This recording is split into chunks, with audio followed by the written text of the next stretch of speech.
면접관님이 어떤 말씀을 하셨냐면 선생님은 나중에 합격해도 같이 근무하지 말자고.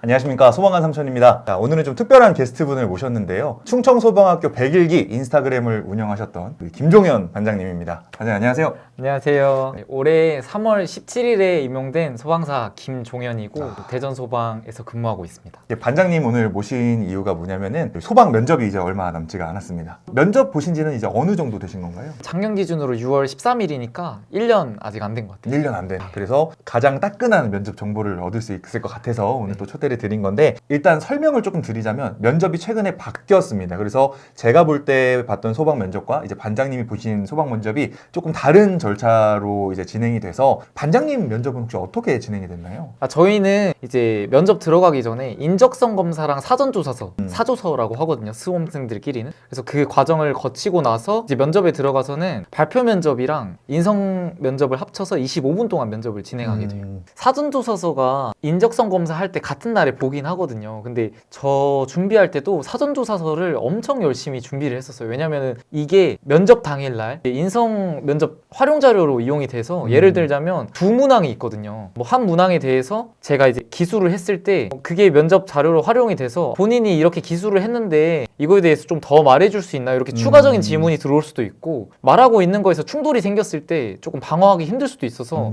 자기의 어떤 가치관을 딱 투영할 수 있게끔 그런 맥락을 만들어 놔야 되는 게 중요한 것 같아요. 사전조사서를 작성을 할 때 내가 실제로 답변하는 거랑 연관이 지어서 질문이 들어오거나 아니면 거기에 대해서 얘기를 해야 될 수도 있으니까 요거 작성하는 게 굉장히 중요하다. 네, 맞아요. 그리고 이제 사전조사서 작성하고 인적성 검사하고 이런 거는 면접과 다른 날에 한다는 말씀이시죠? 네, 보통은 이제 면접을 준비한다고 하면 사전조사서랑 이제 발표 면접, 인성 면접 이렇게 세 가지를 같이 준비하게 됩니다. 그래서 사전조사서 먼저 쓰고 이제 한 2주 뒤에 면접을 치르게 되는 거죠.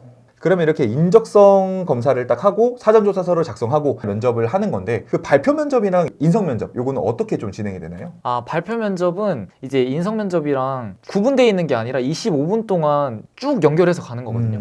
면접관 세 분도 그냥 그대로 배치가 되는 거고, 10분이 지나고 나서 지금부터 인성 면접을 시작하겠습니다 이런 것도 아니에요. 그냥 그대로 자연스럽게 물 흐르듯이 그냥 흘러가는 그런 느낌이거든요. 근데 여기서 중요한 거는 발표 면접을 시작하기 앞서서 어떤 이제 방해 면접자들을 다 집합을 해서 발표에 필요한 자료가 있어야 되잖아요. 네. 출력한 그 자료를 면접자들한테 다 줍니다. 한 20분 정도 시간을 줬던 것 같아요. 그 시간 동안 자유롭게 분석하시고 빈 A4 용지를 한 장 주거든요. 자유롭게 대본도 쓰시면 됩니다. 결국에는 이제 한 주제를 도출해내는 건데, 그게 조금 처음에는 이게 무슨 말이지? 할 수 있게끔 약간 여러 가지 자료가 있어요. 뭐 도표가 나올 수도 있고, 아니면은 뭐 수치화되어 있는 그런 산술적인 자료가 나올 수도 있고, 뭐 줄글이 나올 수도 있는데 저는 그래프가 같이 나왔었어요. 근데 이렇게 내용을 쭉 들어보니까 제가 했던 면접이랑은 너무 어려워진 것 같은 그런 느낌이 있는데, 면접은 혼자서만 들어가서 그렇게 보시는 거예요? 그러면 면접관 분들이 엄청 많으시겠네요? 그쵸. 각 방마다 세 분이 다 계신 거니까. 그래서 이제 면접 방식에 대해서 아까 쭉 얘기를 해주셨는데, 사실 이제 면접 준비하시는 분들이 제일 궁금해하실 거는 면접장에서 이제 어떤 질문들을 받으셨는지, 그리고 거기에 대해서 어떻게 대답을 하셨는지 되게 궁금해하실 것 같은데, 저는 어떤 질문을 받았냐면, 우리나라가 통일을 해야 되잖아요. 통일을 해야 되기 위해서 우리 국민들한테 세금을 다 걷겠다고 한다. 그랬을 때 너는 이거에 대해서 찬성을 할 거냐 반대를 할 거냐, 이런 질문을 받았어요. 이게 아무래도 공무원이다 보니까 국가관, 통일관 이런 거를 보기 위한 질문이었다고 생각이 드는데, 제가 지금도 뿌듯한 그 답변 좀 소개를 해드리자면 이렇게 답변을 드렸어요. 저는 미국에 있는 존 F 케네디 대통령의 명언이 생각이 납니다. 그분이 어떤 말씀을 하셨느냐, 나라가 나한테 뭘 해줄지 생각하지 말고 내가 나라를 위해서 무엇을 할지를 생각해라, 이런 말씀을 하셨습니다. 그래서 우리나라가 지금 꼭 필요한 우리나라의 통일을 위해서 나에게 세금을 더 내라라고 한다면 저는 기쁜 마음으로 세금 내겠습니다, 이런 취지로 답변을 했거든요. 과연 우리 반장님은 어떤 질문을 들었고 또 어떻게 답변했는지 그거 좀 궁금해서 편하게 말씀해 주시면 감사하겠습니다. 3일 동안 면접이 진행되면서 각 시간마다 주제도 다 달랐거든요. 근데 제가 받았던 주제는 구급 차량이 병원 선정이 어려워서 여러 병원을 계속 돌아다니게 되는 그런 현상에 대해서 문제점과 해결 방안을 제시하라, 약간 이런 주제였던 것 같아요. 일명 구급차 뺑뺑이, 그거에 관련된 질문이었군요. 이건 제 개인적인 방법이었는데 3분이라는 제한 시간이 있으니까 먼저 그 문제를 한두 줄로 짧게 요약을 먼저 하고 문제점 이렇게 쭉 말하고 이제 해결 방안, 마무리 뭐 이런 식으로 좀 문단을 나눠가지고 3분 동안 요약해서 발표했던 것 같아요. 그래서 발표를 해당 내용을 가지고 3분 자유롭게 하고 그 다음에 그 발표한 내용에 대해서 면접관들과 7분 동안 질의응답을 하고 맞아요. 거기에 그냥 이어서 인성 면접까지. 맞습니다. 인성 면접에는 혹시 어떤 질문을 받으셨고 또 어떤 답변을 하셨나요? 인성 질문에서는 보통 면접 5대 기본 질문이라고 하잖아요. 자기소개, 지원 동기, 장단점, 뭐 공무원이니까 공무원의 덕목, 그리고 뭐 마지막 할 말 이런 게 나올 수 있는데 이 정도는 숙지를 해야 되는 것 같고 그 뒤로는 조금 더 일상적이고 이제 그 사람의 성격이나 인성을 파악할 수 있는 그런 캐주얼한 질문들이 나오는데 뭐 예를 들자면 본인이 살아가면서 집단 안에서 갈등을 겪어본 적이 있는지 그리고 그 갈등을 어떻게 해결해 나갔는지 경험이 있으면 말해보세요. 뭐 이런 것들. 그런 거는 진짜 일반 기업 면접 같은 데서도 그냥 쉽게 받아볼 수 있는 맞아요. 면접 스터디 하시는 분들이라면 맞아요. 연습해봤을 그런 질문이네요. 그래서 스터디가 진짜 중요한 것 같아요. 왜냐면 다 다른 이제 질문지를 가지고 뭐 자료 조사를 해오고 서로 막 날카롭게 피드백도 해주면서 긴장도 해보고 이러니까 스터디가 정말 그래서 중요한 것 같습니다. 저 같은 경우에는 면접에서 어떤 질문을 받았냐면 이제 화재 현장에 들어갔는데 요구조자와 우리 직원, 나랑 같이 간 직원이 같이 거기서 현장에 쓰러진 거예요. 둘 중에 한 명만 내가 데리고 탈출을 할 수 있어. 그때 어떤 사람을 선택하겠느냐 이런 질문을 받았거든요.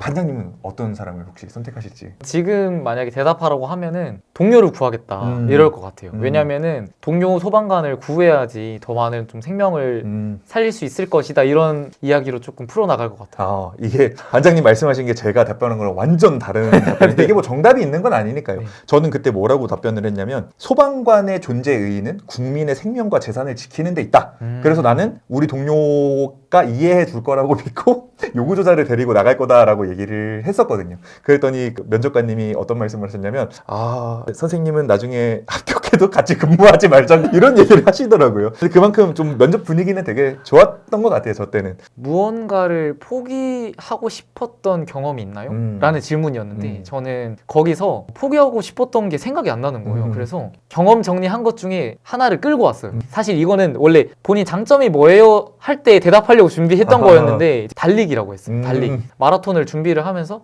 굉장히 힘든 고비들이 여러 가지 있잖아요. 그래서 그런 것들을 예시로 들면서 종착지를 항상 생각하면서 버텨냈다 뭐 이런 스토리를 했던 것 같고요. 근데 거기서 또 추가 질문이 그렇게 포기하고 싶었던 힘든 마라톤을 왜 하게 됐냐 갑자기 계기를 물어보시는 거예요. 그래서 그것도 제 경험 속에서 있었던 실제로 근데 했던 것들이어가지고 제가 해외 파병을 예전에 지원할 수 있는 그런 기회가 있었거든요.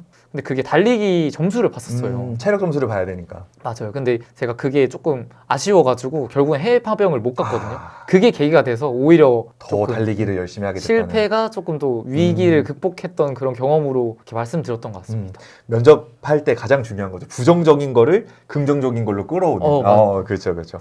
그리고 또 다른 질문 또 어떤 게 있었나요? 동료가 위법한 행동을 했을 때, 상관이 위법한 행동을 했을 때 본인 대체 어떻게 할 것인가? 내부 고발에 대한 본인 의견 이런 또 질문 받았던 것 같고, 뭐 개인 이익을 위해서 남의 부탁을 거절한 사례, 그리고 뭐 모르는 사람에게 도움을 줬던 경험 이런. 봉사심을 보는 그런 질문들도 있었고 저는 간호사 출신 이제 구급대원이어가지고 병원에서 있었던 그런 스토리를 많이 풀었었는데 거기서 뭐 본인이 뭐 주사를 실패했을 때 어떻게 대처했는지 뭐 그런 것들 더 물어보셨던 것 같고 무언가를 위해서 희생했던 경험 이런 것도 물어보셨던 것 같아요. 자, 그러면은 본인이 생각하는 면접과 관련된 좀 꿀팁이 있다면 어떤 게 있을까요? 꿀팁이 있다면 사전조사서는 일단 주제가 엄청 다양하잖아요. 뭐가 나올지 예측을 못하니까 스터디원들이랑 다 같이 해가지고 최대한 많은 주제들을 적어보는 연습을 하는 게 중요한 것 같아요. 사전조사 분량은 어느 정도 되나요? 그럼? 분량은 A4 용지 한 페이지 정도 한 페이지 되는데 정도? 저 때는 이것도 사실 중요한 꿀팁인데 가로냐 세로냐 이게 포용지를 이게 예측할 수 없으니까 논쟁이 있었거든요. 저 때는 가로였습니다. 근데 올해는 모르겠어요.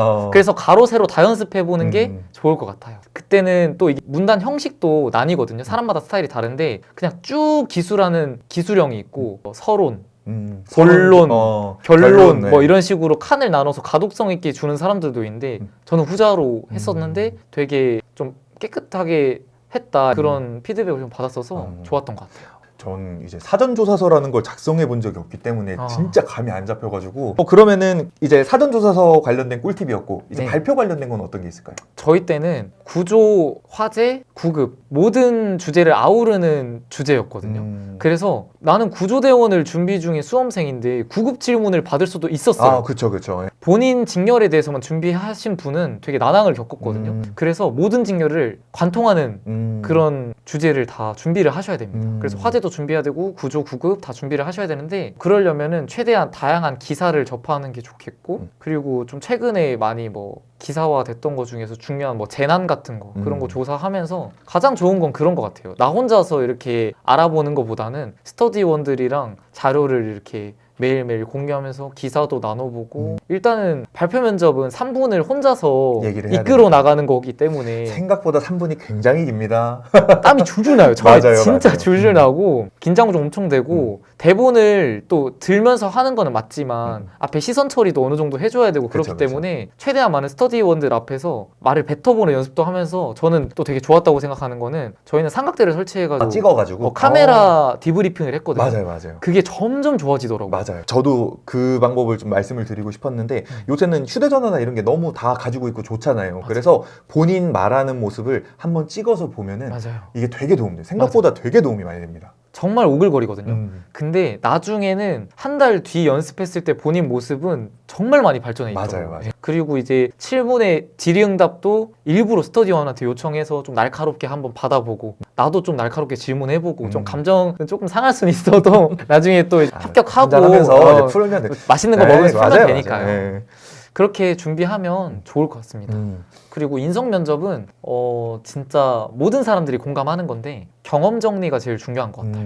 일단은 어떤 질문을 받았을 때 보통 가장 베스트라고 하는 것들이 두 가지식으로 말하는 거잖아요. A를 물어봤을 때 저는 그렇습니다 하고 뒤에 스토리텔링이 쭉 이어지는데 그렇죠. 스토리텔링을 매끄럽게 하려면 일단 경험 정리가 잘 돼 있으면 거의 뭐 무적 필살기라고 하나요? 그러니까 모든 것에 이제 적용될 수 있는 그런 썰들이 계속 나오기 때문에 경험을 가장 많이 준비하는 사람들이 조금 면접을 잘 이끌어 나갈 수 있지 않나 생각합니다. 좋습니다. 자, 그러면 이제 슬슬 마무리를 하려고 하는데 저희 촬영일 기준으로 면접이 한 달 정도 이제 남았습니다. 네. 그래서 이제 면접을 준비하시는 저희 소시생분들한테 2개월 전에 소시생 입장이었던 우리 반장님께서 좀 응원의 한 말씀 좀 부탁드리겠습니다. 저도 작년을 돌이켜보면 이 시기에 너무너무 불안했던 것 같아요. 성적이 뭐 낮든 높든 누구나 불안하거든요. 근데 일단 휩쓸리지 않고 가는 게 가장 중요한 것 같습니다. 저 그때 기억나는 게 배수 밖에 있는 사람들은 면접을 잘 봤을 때 뒤집을 수 있나요? 아니면 못 뒤집나요? 막 이런 논쟁이 있었거든요. 근데 그런 걸 생각할 필요가 없는 것 같아요. 왜냐면 뒤집을 수 있다라고 생각하고 일단 가야지 만약에 안 된다 하더라도 나중에 후회가 없으니까요. 일단은 나는 무조건 할 수 있다. 이런 자신감을 가지고 가야 좋은 결과를 얻을 수 있다고 생각합니다.